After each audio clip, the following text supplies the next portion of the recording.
देश की स्वतंत्रता से 5 साल पहले ही आजाद हुआ था यूपी का यह जिला। हम बात कर रहे हैं जिला बलिया की। बलिया में क्रांति का रूप ऐसा था जिसके सामने गांव के चौकीदार से लेकर जिले के कलेक्टर तक को नतमस्तक होना पड़ा।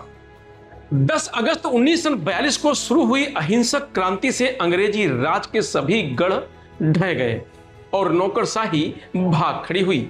बगावत को हमराह बनाने वाले बलिया ने सन 1942 की क्रांति में सफलता की अमिट कहानी लिख डाली। पूर्वी उत्तर प्रदेश के एक छोटे से जिले बलिया ने वह कर दिखाया जिसके सपने आंखों में सजाए जाने कितने स्वतंत्रता सेनानी हंसते हंसते फांसी के फंदे पर झूल गए। बलिया में ऐसी क्रांति हुई जिसकी किसी ने कल्पना तक नहीं की थी। 10 अगस्त 1942 को शुरू हुई अहिंसक क्रांति से अंग्रेजी राज के सभी गढ़ ढह गए और नौकरशाही भाग खड़ी हुई।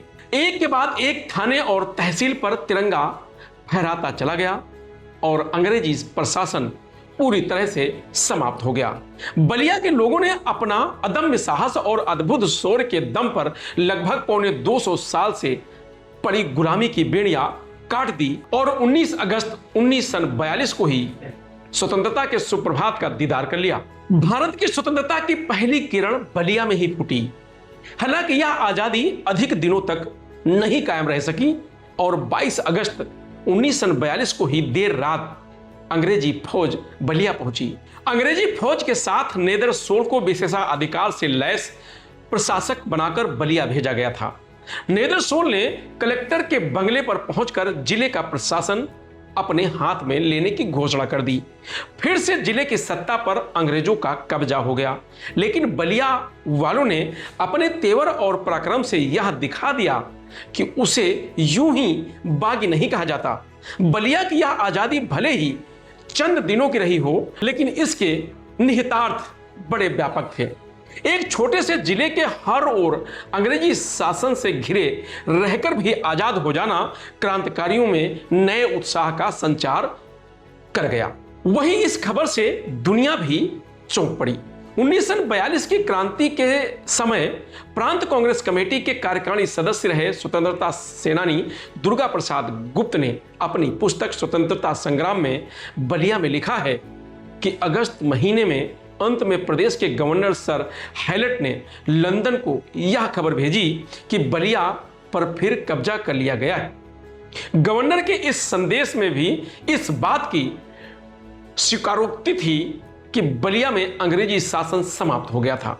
यह मुद्दा ब्रिटिश संसद में भी उठा जब संसद में भारतीय मामलों में मंत्री एमरी ने भी हैलेट की बात दोहराई। दुनिया के अन्य देशों में इसे ब्रिटिश शासन की ओर से अपनी पराजय की स्वीकारता के रूप में देखा गया। बलिया की क्रांति की तब से लगभग हर बड़े नेता ने सराहना की। अपनी पुस्तक में दुर्गा प्रसाद गुप्त लिखते हैं कि कांग्रेस के तत्कालीन अध्यक्ष मौलाना अबुल कलाम आजाद ने कहा था कि मैं बलिया की उस सरजमी को चूम लेना चाहता हूं जहां इतने बहादुर और शहीद पैदा हुए। आजाद भारत के प्रथम प्रधानमंत्री पंडित जवाहरलाल नेहरू ने भी 42 के आंदोलन में बलिया की भूमिका को सराहा था। उन्होंने कहा था कि अगर 1942 में मैं जेल से बाहर होता तो मैंने भी वही किया होता जो बलिया की जनता ने अपने यहां किया। करो या मरो के नारे के साथ राष्ट्रपिता महात्मा गांधी ने अंग्रेजों भारत छोड़ो आंदोलन का शंखनाद किया था। ब्रिटिश शासन की ओर से सत्ता के तुरंत हस्तांतरण का प्रस्ताव ठुकरा दिए जाने के बाद अखिल भारतीय कांग्रेस कमेटी की मुंबई में हुई विशेष बैठक में महात्मा गांधी ने कहा था कि या तो हम हिंदुस्तान को आजाद करके रहेंगे या शहीद हो जाएंगे।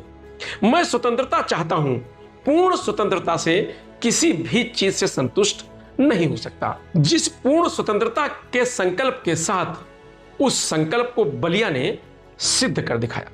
फिलहाल इस खबर में इतना ही। आप देखते रहिए लोकमत हिंदी।